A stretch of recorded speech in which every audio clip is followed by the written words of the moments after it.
Hey YouTube, Kira Tweak here, bringing you all an update to my Exodia, the Forbidden One, Yu-Gi-Oh! Deck profile for Post the Infinite Forbidden.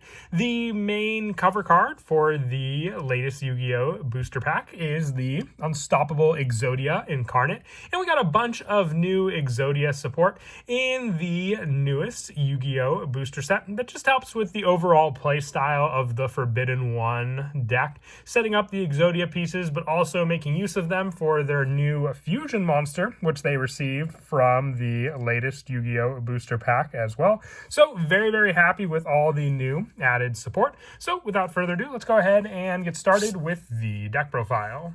So we'll go ahead and get started with the main deck monsters. For the Exodia monsters, we run what is, legal for the deck, and that is the 5 pieces of Exodia. So very, very awesome. As I said, the Exodia has always been a fan favorite. So we have the 5 pieces to run. So one of each, and it makes use of for the many different cards we run in the deck, whether it be the new fusion support, running cards like the legendary Exodia Incarnate. They all work well with the setup that you do with the 5 pieces of Exodia. For the new added support, we have 3 copies of the Shield of the Millennium Dynasty. It cannot be destroyed by spell or trap effects. You can only use each of the following effects of Shield of the Millennium Dynasty once per turn. If this card's in your hand, you can place it in your spell and trap card zone as a face-up continuous spell. While this card's a continuous spell, you can either pay 2,000 life points or reveal 1 Millennium Ankh in your hand to special summon this card.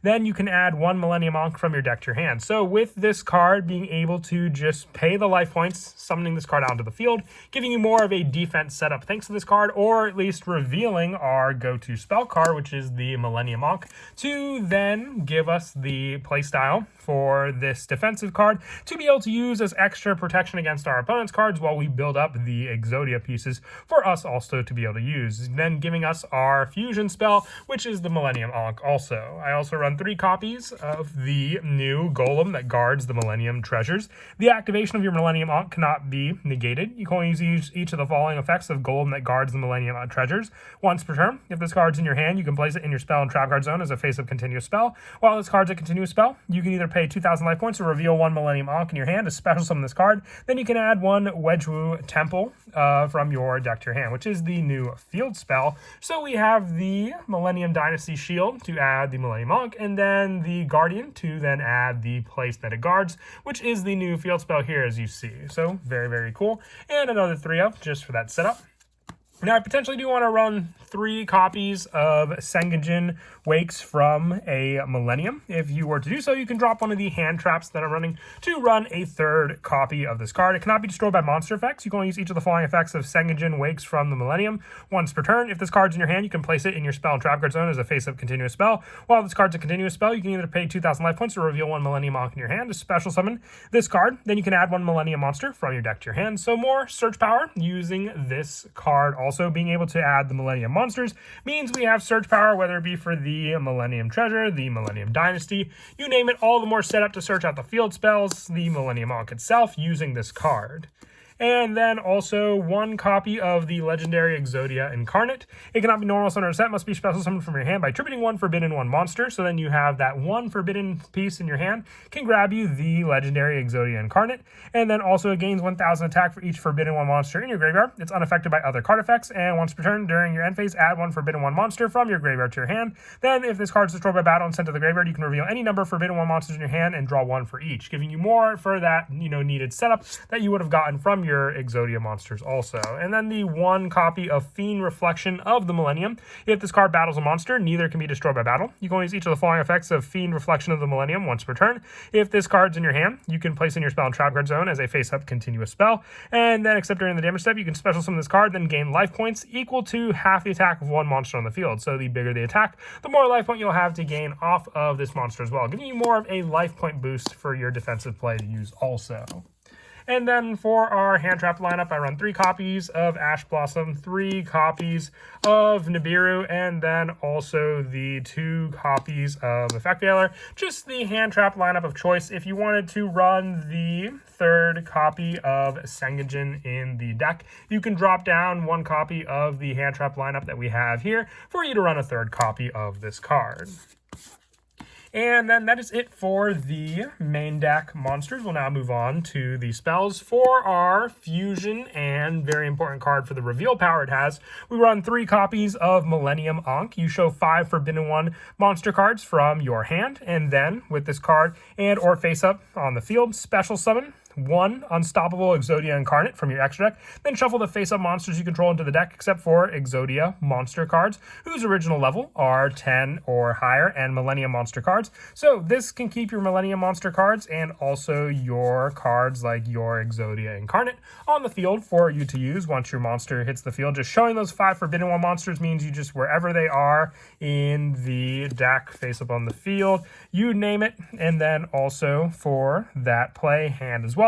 Special summoning 1 Unstoppable Exodia Incarnate from your extra deck. Then also with that monster on the field, you cannot summon for the rest of this turn, and after activation, shuffle this card into the deck instead of setting it to the graveyard, giving you more of a setup search reveal using this card as well. But as I said, it's meant to be the easy fusion setup for your go-to boss monster, the Unstoppable Exodia Incarnate.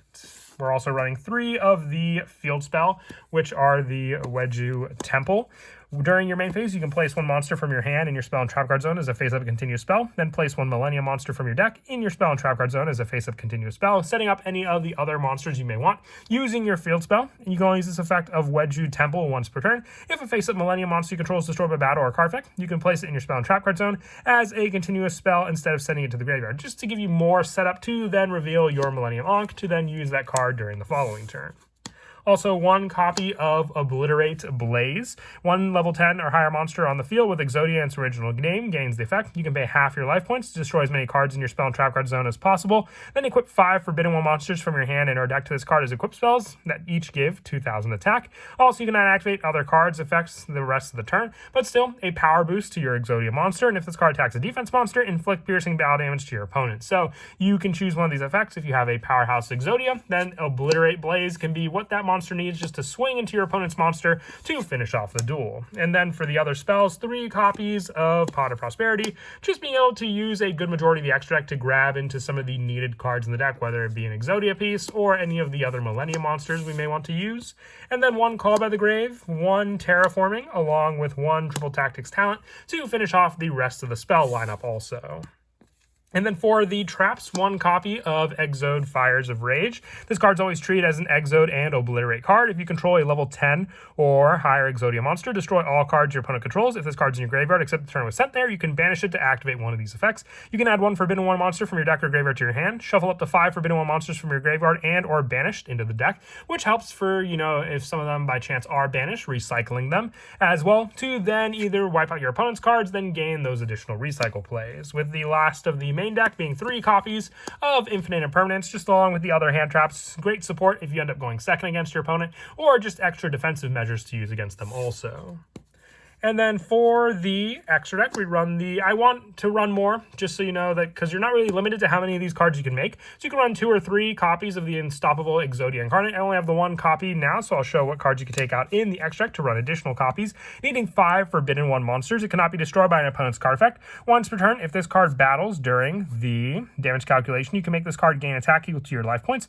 Once per turn, when a spell or trap effect is activated, quick effect, you can negate that activation. And once per turn during the end phase, you can set 1 Exode or Obliterate spell or trap from your deck. Once per turn during the standby phase, lose 1,000 life points. So it's the big risk you're taking, but still having search for some of the other cards that we run, including the one-ofs, using these fusions to be able to add the powerhouse finishing plays, whether they be Exodia's Obliterate or the actual Exode Fire of Rage for more recycle power, as I said before. And then also the 1 copy of Almirage, the 1 Relinquish Anima, 1 Barricade Board Blocker, 1 Underclock Taker, and the 1 Lena the Light Charmer for the lower links. You could potentially take out the Underclock or the Anima or the Almirage for more copies of the Exodia Incarnate, with their other link monsters being 1 Nightmare Unicorn and the 1 Underworld Goddess, with our Xyz monsters being 1 Princess Sprite, 1 number 38, 1 Heliopolis, 1 number 81, and 1 Gustav Max. You don't make them often, but they're good options to have with the level 10,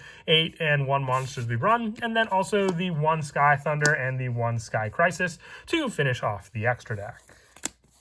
And then as for some of the go-to plays in the deck, the big play, it's a very, very simple deck to play, but the big play revolves around the Millennium Ankh. Just being able to use this card and then activate it, revealing your 5 pieces of Exodia, whether they be in your hand, on the field, you name it. Then with those cards, showing them special summoning the 1 Unstoppable Exodia Incarnate from your extra deck, having cards that can protect the activation of the Millennium Ankh on the field as well, depending on what you may have. Having those extra defensive measures, having search power, you name it, you have all these options available to you with the Millennium monsters that you can set up in the Spell and Trap Card Zone, giving you your Exodia monster, which also during the end phase being able to either set one of the one-ofs that we run, so you have destruction power to use against your opponent if you go for the Exode Fires of Rage, obliterate for more of a finishing move, because then you have the additional boost in power for this card to be able to then equip 5 Forbidden One monsters from your hand or deck and give it 2,000 attack for each, and now we're having the piercing battle damage for the more life points you have to swing into one of your opponent's bigger monsters.